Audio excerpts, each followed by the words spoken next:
Amazing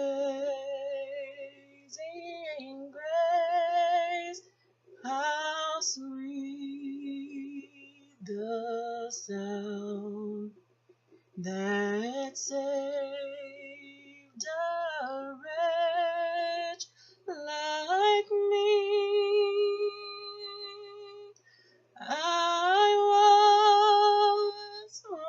was lost, but now I'm found.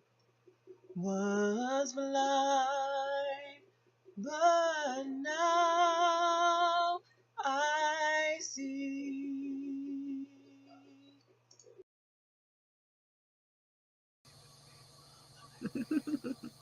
Hello. Hello, hello, hello. Hello. Good day to you. And we're back to read some wonderful oracles of God to you all today. I am Tara, and this is my sister cousin Lisa. So thank you for joining us again. There you go. There you go. All right, today's reading, we are going to continue where we left off, and that was going to be Genesis 11 and 12. So if you have your Bibles, please get them because I'm going to be reading from the New King James Version. And Sister Cousin here is going to be reading from the King James Version. Both of those translations are wonderful translations, but one is just more so of a modern tongue, versus the King's English. So if you have your Bibles, let's get started. All right. And it reads like this: Genesis 11. And the whole earth was one language and of one speech. Verse 2. And it came to pass as they journeyed from the east that they found a plain in the land of Shinar, and they dwelt there. Verse 3. And they said one to another, Go to, let us make brick and burn them thoroughly. And they had brick for stone, and slime had they for mortar. Verse 4. And they said, Go to, let us build us a city and a tower, whose top may reach upon the heavens, and let us make us a name, lest we be scattered abroad upon the face of the whole earth. Verse 5. And the Lord came down to see the city and the tower, which the children of men builded. Verse 6. And the Lord said, Behold, the people is one, and they have all one language, and this they begin to do, and now nothing will be restrained from them, which they have imagined to do. Verse 7. Go to, let us go down, and there confound their language, that they may not understand one another's speech. Verse 8. So the Lord scattered them abroad from thence upon the face of all the earth, and they left off to build the city. Verse 9. Therefore is the name of it called Babel, because the Lord did there confound the language of all the earth, and from thence did the Lord scatter them abroad upon the face of all the earth. Verse 10. These are the generations of Shem. Shem was 100 years old and begot Arphax 2 years after the flood. Verse 11. And Shem lived after he begot Arphax 500 years and begot sons and daughters. Verse 12. And Arphax lived 530 years and begot Selah. And Arphax lived after he begot Selah 403 years and begot sons and daughters. Verse 14. Selah lived 30 years and begot Eber. Verse 15. And Selah lived after he begot Eber 403 years and begot sons and daughters. Verse 16. And Eber lived 430 years and begot Peleg. And verse 17. And Eber lived after he begot Peleg 430 years and begot sons and daughters. Verse 18. And Peleg lived 30 years and begot Ru. And Peleg lived after he begot Ru 209 years and begot sons and daughters. And Ru lived 230 years and begot Sarug. And Ru lived after he begot Sarug 207 years and begot sons and daughters. Verse 22. And Sarug lived 30 years and begot Nahor. And Sarug lived after he begot Nahor 200 years and begot sons and daughters. Verse 24. And Nahor lived 29 years and begot Terah. Verse 25. And Nahor lived after he begot Terah 119 years and begot sons and daughters. Verse 26. And Terah lived 70 years and begot Abram, Nahor, and Hiram. Verse 27. Now these are the generations of Terah. Terah begot Abram, Nahor, and Haran, and Haran begot Lot. Verse 28. And Haran died before his father Terah in the land of his nativity, in Ur of the Chaldees. Verse 29.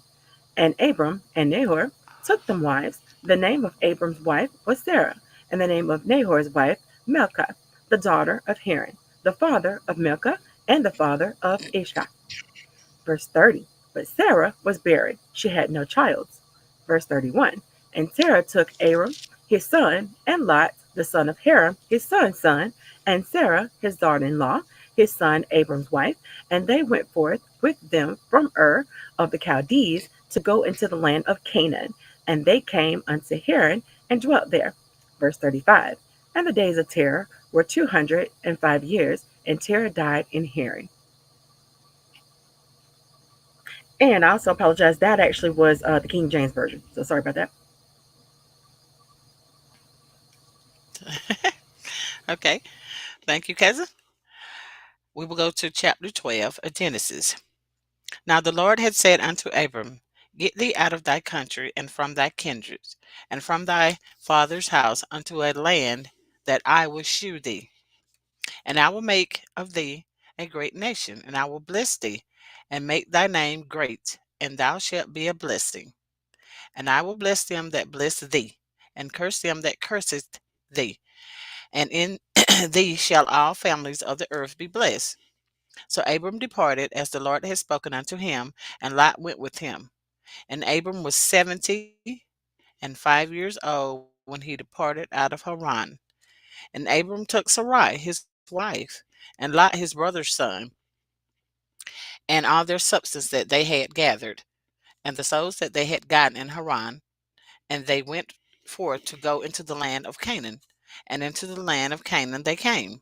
And Abram passed through the land unto the place of Scheme, unto the plain of Morah, and the Canaanite was then in the land.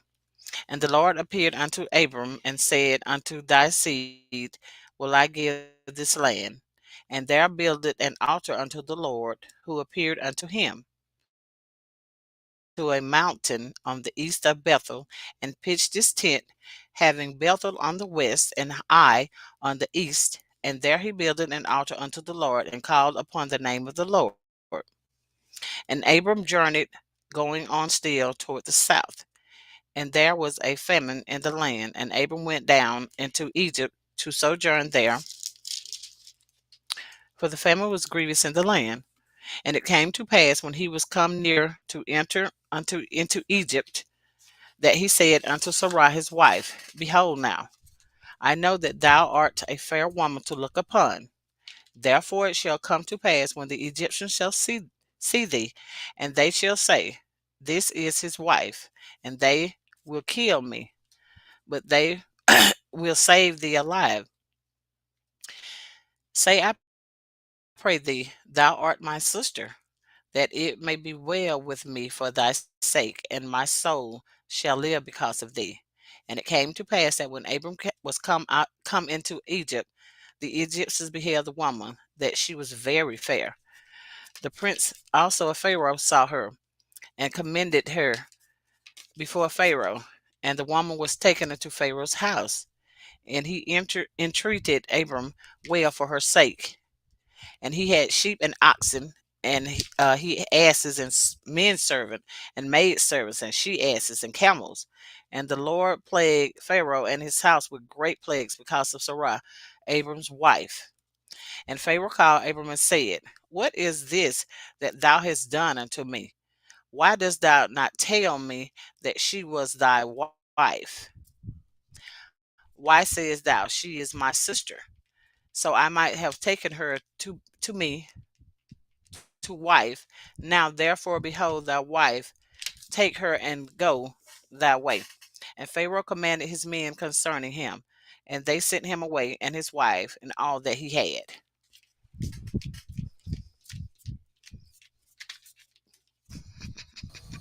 Thank you. Thank you very much. Beautiful reading as always.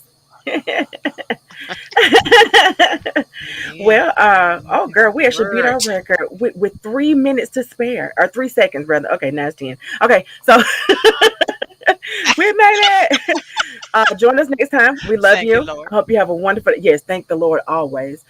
We love you, and we'll see you, Amen. Lord's willing, tomorrow. Bye. Amen.